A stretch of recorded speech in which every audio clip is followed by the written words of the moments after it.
लगे हुए हैं और बंट गए हैं हम, समझ रहे। बेचारा ये बेचारे हैं नहीं, जो जिस हम 8-10 हज़ार रुपया में बेचारे 12-12 घंटा ड्यूटी दे रहे हैं। पाओगे बहुजन बहन के जान नहीं ले पाओगे बहुजन।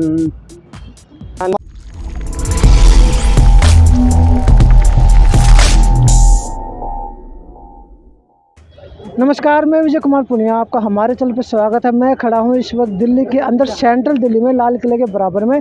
और ये रविदास पार्क है। यहाँ पे थोड़ी देर पहले सतपाल तंवर जी ने ईवीएम का दहन, ईवीएम का एक पुतला बनाकर, ईवीएम मशीन का पुतला बनाकर उसका दहन किया था, उसको जलाया था। और उसके बाद एक जोश भरी आवाज़ में, आक्रोश भरी आवाज़ में समाज को एक संदेश भी दिया था कि आने वाले समय में अगर ईवीएम से चुनाव हुआ तो 100% क्या 200% भारतीय जनता पार्टी जीत कर आएगी। और उसके बाद आपको पता ही है वो क्या करने की प्लानिंग चल रही है और क्या करना वो चाहती है। तो हमारे साथ एक संत गोपी राम सावरिया जी है, जो एक कविता भी सुनाएंगे, संदेश भी देंगे बहुजन समाज को। सब बताइए थोड़ा। नवाज सतपाल तंवर जी लगातार धरने पर बैठे हुए थे। अभी हालांकि पुलिस ने आंदोलन में खदेड़ दिया है, यहाँ से ऐसा सुनने में मिला है। और हमारे साथ में गोपी राम सावरिया जी है। मैं बात करूँ लगा लेना साथ में। हाँ चलो करो से।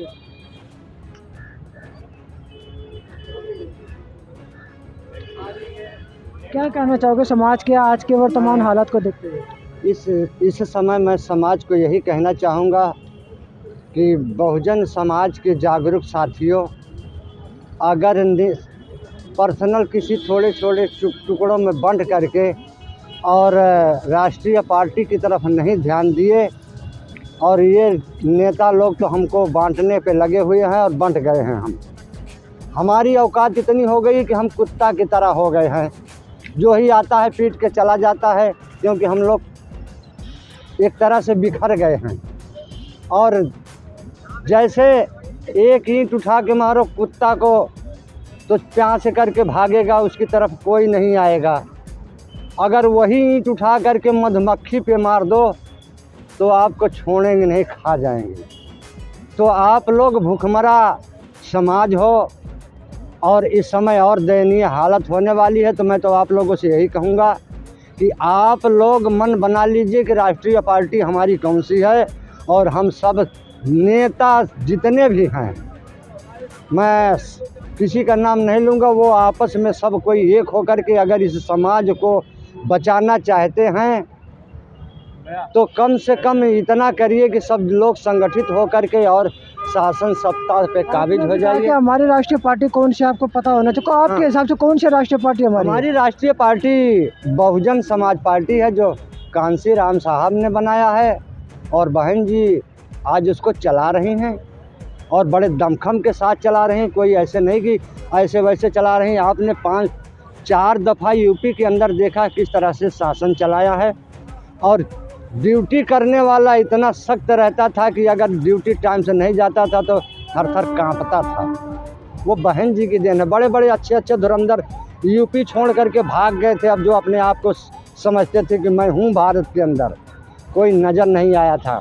जब इतना देखते हुए भी आप लोगों की क्या मंशा है, मेरे तो समझ में नहीं आता। आप लोग किस विचारधारा में इस समाज को, फिर वहीं संविधान जब ख़त्म हो जाएगा तब आप लोगों के होश आएगा। इनको और मरवाने कटवाने की ज़रूरत आप लोगों को पड़ी है, जो एकजुट नहीं हो रहे हो। मैं तो यही कहूँगा कि आप लोग एकजुट हो जाइए, और इस समाज को आप लोगों की बहुत ज़रूरत है। आप लोग बंटिए मत, और आप लोग एक हो जाइए और एक हो करके शासन सत्ता पे काबिज होइए। नहीं 3 महीने के बाद रिजल्ट है, आप लोग उस हालात में समाज को कर देंगे कि जहाँ से ये बेचारा आया था, बाबा साहब और कांसी राम साहब ने इसको अच्छी तरह से मजबूत कर। आपने एक शब्द यूज किया बेचारा। बेचारा किसके लिए यूज कर रहे हो आप? बेचारा ये गरीब समाज, जो भूखमरा समाज, बेचारा ये है, लाचार है, आज दाने दाने पे मुस्तैद है, और ये रोटी के लिए आज यहाँ पे इकट्ठी भीड़ हो जाती है, लेकिन बेचारों को दाना नहीं है। बच्चे पालने की यहाँ संगठन में आए, मुसीबत इस बात की है, समझ रहे। बेचारा ये बेचारे हैं नहीं, जो जिस दिन वोटों का अधिकार ख़त्म हो जाएगा, ये लोग, कोरोना की बीमारी तो बड़ी आसान थी, थोड़े लोग भागे थे, यहाँ के रहने वाले रह गए थे। लेकिन जो यहाँ पे रह रहा है, जो वोटों का अधिकार, जिस दिन ये तानाशाह सरकार आएगी और कह दी कि आज से वोटों का अधिकार ख़त्म, उस दिन से ये हालत हो जाए कि ये जानवरों से भी बदतर हो जाएगा। इसको सब कुछ छोड़ के भागना पड़ेगा, क्योंकि अधिकार ख़त्म तो सारा कुछ तुम्हारा डॉक्यूमेंट सारा ख़त्म, क्योंकि उसी वजह से आज अधिकार पे जमे हुए हो, आज कोठी बंगला में रह रहे हो, आज बढ़िया सा आलीशान नौकरी कर रहे हो। ये लोग बेचारे परेशान हैं, जो थोड़ा सा जागरूक हैं, जो जिनके अंदर समझ है, वो बेचारा भाग भाग के कहीं तो मैं इसके एक साथ। बात और जानना चाहूँगा, जो सरकारी नौकरी पर लगे हुए तो सरकार ने दबा रखे है, इसलिए बाहर निकल के आ नहीं सकते। अगर वो आएंगे तो नौकरी चली जाएगी। तो दूसरा जो गरीब व्यक्ति है वो अपनी रोजी रोटी कमाने में इतना बिजी है कि वो निकल के आ ही नहीं सकता। अगर एक दिन निकल के आता तो एक दिन की दिहाड़ी जो उनका घर चलाती है वो छुट जाती है। तो समाज निकल के आएगा कैसे? कैसे एकता के सूत्र में बन जाएगा? सकते हैं दाढ़ी छोड़ के। नहीं आए, सुनो मैं बता रहा हूँ, ठीक है नहीं आए, लेकिन कम से कम उसको सोचना चाहिए कि हमारी लड़ाई लड़ कौन रहा है। हम जैसे जो बेचारे रोज़ाना समझ लीजिए कि किस तरीके से किराया भाड़ा करके मैं भाग दौड़ रहा हूँ, उनको सोचना चाहिए कि जो हमारी लड़ाई लड़ रहा है उसको आर्थिक स्थिति मजबूत करना चाहिए। चाहे किसानों को देख लीजिए, किसान खेतों में बहुत कम जाता है, मजदूर लोग रात दिन पड़े रहते हैं, तो क्या उसका हक नहीं है कि उसको जिलाए, उसको बढ़िया से रखे? इसी तरीके से क्या आज जो 17-18 हज़ार तनख्वाह होना चाहिए सरकारी, आज प्राइवेट करके 6,000-8,000 में उसको 18,000 सैलरी तो मिल ही रही है आज के टाइम में। कहाँ मिल रही है? किसी में कंडक्टर अजी साहब जी मेरे यहाँ आकर के कंपनियों में देखिए 8-10 हज़ार रुपया में 12 घंटा ड्यूटी ले रहे हैं। कुछ जगह पे नहीं मिल रही ना, कुछ जगह पे मिल रही है। तो कुछ जगह पे जहाँ ज़्यादा है वहाँ देखिए ना, जहाँ पे कंपनियाँ चल रही हैं, जहाँ पे फैक्ट्रियाँ हैं, वहाँ आकर देखिए कि लाइन लगी है, औरत मर्द सब जा रहे हैं, लेकिन 8-10 हज़ार रुपया में बेचारे 12-12 घंटा ड्यूटी दे रहे हैं। भुखमरी के कगार में वो छोड़ करके आएंगे यहाँ धरना प्रदर्शन में। जिसकी बात आप कर रहे हो मोस्टली तो भगवान के भरोसे भी तो बैठे हुए ना। तो भगवान तो वही तो है ना, भगवान तो अगर यही चीज़ भरोसे रहते तो बाबा साहब अकेले ना लड़े होते, आज हम लोगों को इतना यहाँ तक न पहुँचाए होते। बहुत कम लोग जागरूक होते हैं भाई समाज को जगाने के लिए और इस स्थिति को संभालने के लिए। तो मैं आपको देखिए, मैं आपको एक गाने के माध्यम से सुना रहा हूँ। एक गाना मैंने लिखा, गीत लिखा है, सुनाओ।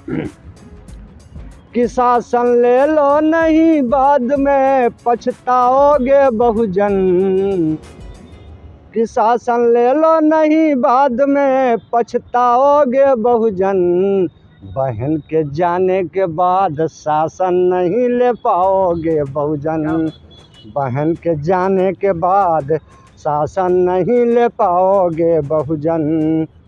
कांसी राम के मानने वालों सुन लो कान लगाए, बाबा साहब के विचार को विश्व में दिए फैलाए, बाबा साहब के विचार को विश्व में दिए फैलाए, उनकी करनी से उरी नहीं हो पाओगे बहुजन। वो जो करके गए हैं नहीं, उसको मेट नहीं सकते हो, पूरे नहीं हो सकते उनकी किए हुए को कमी को, कि उनके करनी से उरी नहीं हो पाओगे बहुजन, बहन के जाने के बाद शासन नहीं ले पाओगे बहुजन, शासन ले लो नहीं बाद में पछताओगे बहुजन, बहन के जाने के बाद शासन नहीं ले पाओगे बहुजन।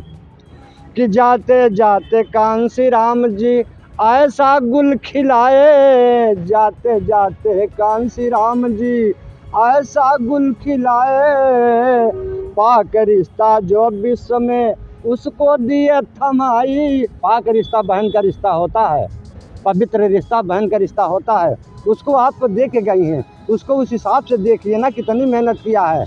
अगर हमारे पास शेर खड़ा है तो हमको 1.25 शेर बनना पड़ेगा, तो वो बहन जी हमारी 1.25 शेर हैं मुठभेड़ लेने के लिए। लोगों को गर्व होना चाहिए, ये बाबा साहब कांसी राम साहब की देन है। कि पाक रिश्ता जो विश्व में उसको दिए थमाई, ऐसा चला दिखाई ससनवा नहीं कर पाओगे बहुजन, बहन के जाने के बाद शासन नहीं ले पाओगे बहुजन, शासन ले लो नहीं बाद में पछताओगे बहुजन, बहन के जाने के बाद शासन नहीं ले पाओगे बहुजन। जब तुम एक रहे भारत में कितना बढ़िया शासन, यूपी के अंदर देखा एक हो गए थे, कितना बढ़िया शासन चला था। कि जब तुम एक रहे भारत में कितना बढ़िया शासन, कितनों को नौकरी मिली और कितनों को पेट भर राशन। ऐसा सुख की नींद सुलाई ऐसा नहीं, सुख की नींद सभी लोग सोया था, बहुजन समाज के लोग, कि सुख की नींद सुलाई ऐसा नहीं कर पाओगे बहुजन, बहन के जाने के बाद शासन नहीं ले पाओगे बहुजन।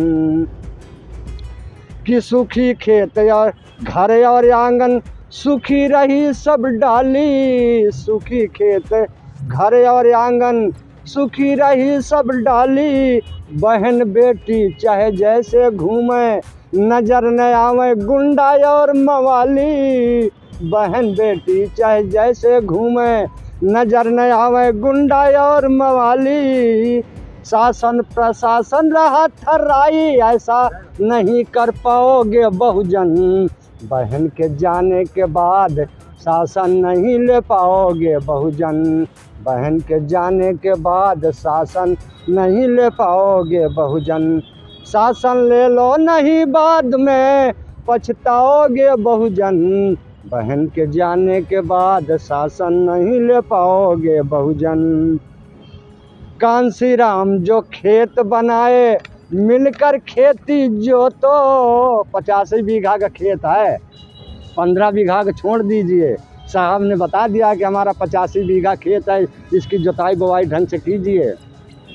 कि कांसी राम जो खेत बनाए मिलकर खेती जोतो, आने वाली पीढ़ी को गर तुमको कुछ देना हो तो, आने वाली पीढ़ी को गर तुमको कुछ देना हो तो, गोपी राम कहें जब बहन को पीएम बनाओगे बहुजन, हर गोपी राम कहें जब बहन को पीएम बनाओगे बहुजन। शासन ले लो नहीं बाद में पछताओगे बहुजन, बहन के जाने के बाद शासन नहीं ले पाओगे बहुजन। जय भीम, जय भारत, जय संविधान, जय कांसी राम साहब। मेरा नाम गोपी राम सांवरिया, बसपा के गायक वाले। गोपी राम सांवरिया जी ने इतनी शानदार खूबसूरत बढ़िया क्वालिटी भरी एक कविता सुनाई, जिसके अंदर बहुजन समाज का बहुत ही प्यारा संदेश आप लोगों को दिया है। तो मैं विजय कुमार पुनिया, मुझे दीजिए इजाज़त। धन्यवाद। वीडियो को शेयर जरूर कीजिए, लोगों तक जरूर पहुँचाए।